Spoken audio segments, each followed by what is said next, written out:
Fin 18e siècle, début 19e siècle en Angleterre, on en a souvent une image un petit peu romantique, hein, une période froufrou, paillettes, notamment grâce à une autrice un peu connue qui s'appelle Jane Austen et à toute sa littérature romantique qui ensuite a inspiré pas mal, notamment d'œuvres au cinéma ou à la télé. Bon, en réalité, pour la majorité des gens, c'était vraiment une période qui était pas sympa. On a une accumulation des mauvaises récoltes et les guerres avec la France qui n'en finissent pas vont mener évidemment à des grosses pénuries alimentaires.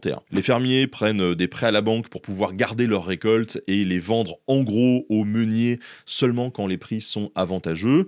Et de leur côté, les meuniers, ils font pareil et ils vont vendre en gros seulement aux boulangers. Résultat, le prix du pain devient exorbitant et en plus, les boulangers étaient plutôt connus pour être des petits filous, hein, à l'époque. Parce que, par exemple, quand ils étaient en manque de farine, on a certains qui remplaçaient cette farine par de la craie, voire de la poudre d'os. On a aussi une autre pratique qui consistait à vendre des miches plus petites que la normale pour le même prix. Ça doit vous rappeler un petit truc, hein. Et c'est tellement courant tout ça à l'époque qu'on pouvait souvent trouver dans le journal des arrestations ou des poursuites légales de boulangers. On a même d'autres pratiques frauduleuses qui sont utilisées, par exemple avec le lait. Parce que comme les paysans étaient souvent payés à la traite, eh bien, ils diluaient souvent le lait avec de l'eau pour augmenter artificiellement les quantités qu'ils produisaient. Mais la technique ultime, quand même, ça consistait à laisser le lait reposer une bonne journée pour que la crème remonte à la surface pour être écrémée ensuite. Ça servait à quoi? Eh bien, les revendeurs récupéraient le lait sans la crème, mais le vendaient comme du frais, tandis que la crème, elle,